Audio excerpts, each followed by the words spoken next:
We'll now take a look at how we handle formulas and functions in Excel. A formula just simply performs some mathematical operation that produces a calculated result. So the way we would create a formula in Excel is pretty simple. We first click on the cell where we want our formula to be entered, and then we would type an equal sign in the formula bar. Always have to start with the equal sign. If you don't include the equal sign, Excel is going to treat this as just normal text. So you have to include the equal sign if you want Excel to realize that it's going to do some type of calculation. Now, if our formula involves other cells, then we can click on the cell with the value to be entered in that formula. So maybe we have a different cell that has like some number and we want that value to be part of the formula. So we can just click on the cell and it would automatically appear in our formula bar. We can then include whatever mathematical operator we want. If we want to add something, subtract, multiply, divide, and so forth. And we can just continue clicking on cells and typing operators until our formula is done. And once we've completed the formula, we would just hit enter to finish it and it would do the actual calculations. Now, the fill handle is the small square that's on the bottom right corner of our active cell. So it's this spot right here. And the reason why we're talking about this is that we can use this as a way to quickly copy the contents of our cell. So like a very common example is that we would enter a formula and then maybe we want to copy that formula down an entire column. So what we would do is we would click on the cell that we want to actually copy, and then we would click on the fill handle and drag it down that particular column. But we can also do it by row. We can do it even by like an entire sheet. So we can, it has to just be like adjacent rows or adjacent columns in order to make this work. But we can just drag it down to the desired range and then release our mouse button. And it would just copy that formula for all of the cells that were part of that range that we were trying to copy. When we copy the contents of a formula, we have to be a little bit careful because the results may not be exactly what you were expecting. This is because by default, we don't copy the values that were in the formula, but we're copying the cell references. And there are two types of cell references that we need to take note of. The first one is what's called a relative cell reference. And what this means is the cell reference that is changes relative to where the formula was copied. So let me give you an example to illustrate this. So let's say I had a cell B1. Let's say that's my active cell. And the formula bar in there said equals C13. That means that I'm getting the value that is in C13, and that's what's going to be displayed, or it's going to be stored in cell B1. Now, that's not saying that it actually has the value. It's just a reference. So like if I change the value of C13, that value is going to get changed to B1. So it's just basically telling me what is the value of C13. Now, let's say I take this formula and I copy it to D2. Because this is a relative cell reference, Excel is going to note that when I copied it, I actually copied it 2 columns to the right and 1 row down from where B1 is. So what that means is my cell reference that's stored in D2 isn't going to be C13. It's going to be 2 columns to the right and 1 row down from C13. Well, that's going to be E14 because E is 2 columns to the right of C and 14 is 1 row down from row 13. So that's why D2 is going to say E14 instead of C13. Now, what if we wanted C13 to be stored in D2? What if we want to copy the actual cell reference regardless of wherever this formula is copied? And that's where the absolute cell reference comes into play. So this type of cell reference would stay the same no matter where we copy that formula. So it doesn't matter if I copied a D2, A1, F26, whatever. It would be that same cell reference that was in the original formula. Now, the way we do this is we need to include $signs for both the row and the column reference. So let's go back to our same example. So let's say we had cell B1, and now it has equals $C, $13. If we copy that to D2, the formula in there is going to still be $C, $13. So that means that I'm going to get the value of C13 no matter where I copy it. There are a couple other types of cell references worth mentioning. We have what's called the mixed cell reference, and this basically just combines the absolute cell reference with the relative cell reference. So do we put the $sign in front of the row reference, or do we put the $sign in front of the column reference? So we have two versions of this. We have the row mixed cell reference where, well, but the name implies that the row reference is absolute.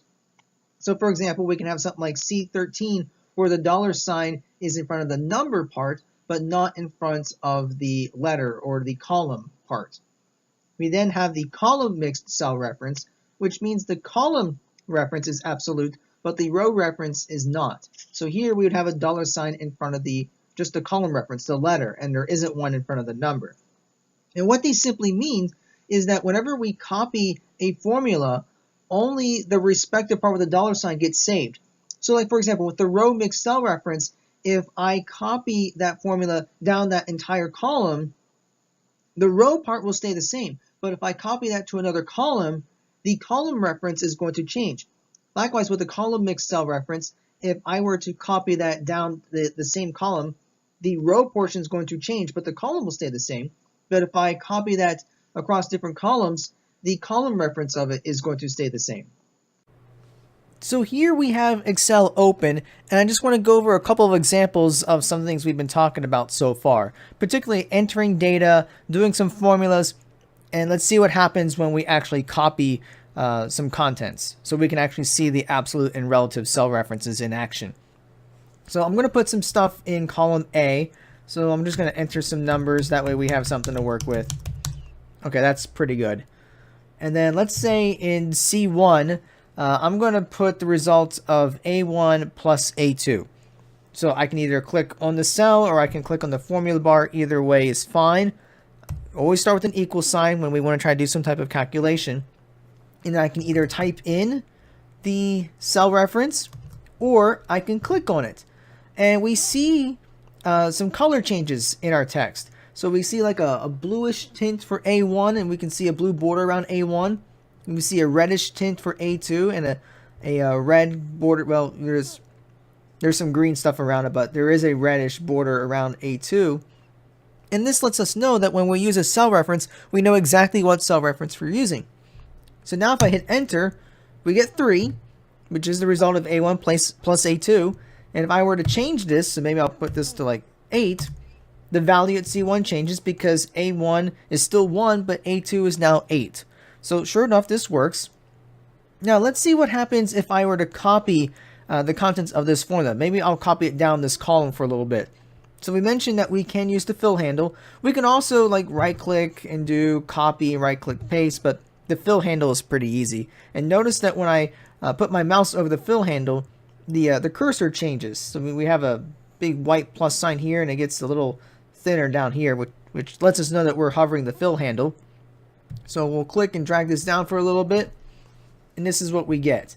As we see here, it's not copying exactly what we thought. Actually, it is copying exactly what we told it to. Because remember, these are relative cell references. So what that means here is since I'm copying the formula down one row, my cell references are going to change by one row. So here's A1 plus A2, but if I go down the row, I have A2 plus A3, A3 plus A4, A4 plus A5, and I can do the same thing if I do horizontally. So I can do a fill handle over here.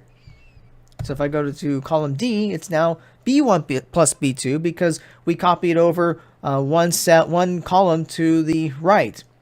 So the reference is now going to be one column to the right.